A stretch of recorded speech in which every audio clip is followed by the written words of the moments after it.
Kapag ang edad mo ay 50 years old pataas, i-enjoy mo na ang buhay. Lalo na't kapag nakatapos na ang iyong anak, tapos na yung paghihirap mo na yung malakas ka pa upang sila makaipon, upang itaguyod yung mga responsibilidad na meron ka. Ngayong settled na sila, subukan mo naman na huwag ka nang pumasok sa kung ano-anong mga pag-i-invest, mga bagong project, dahil sandali na lang ang buhay, lalo na sa Pilipinas, napaka-igsi ng buhay. Pilitin mo na yung mga natitirang mga taon ay ikaw naman ang asikasuhin mo, yung sarili mo naman. Although, kailangan nandun ka pa rin sa mga pamilya, sa mga anak mo. Kasi kaya na nila yan. Sila na mismo ang gagawa ng sarili nilang buhay. Hindi mo na sila kailangan problemahin pa dahil nagawa mo na ang lahat para sa kanila.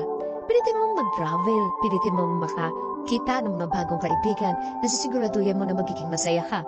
Mag-invest ka rin sa iyong kalusugan. At kung pwede pa, kung malimbawa single ka, kung kayang pa at gusto mo pa, mag-invest ka rin sa iyong emotion. Hindi mo alam kung hanggang kailan ang buhay natin. So yung matitira na yon, para sa iyo naman yon. Kasi ibinigay mo na ang lahat para sa mga mahal mo sa buhay. Karapatan mo rin kasing lumigaya.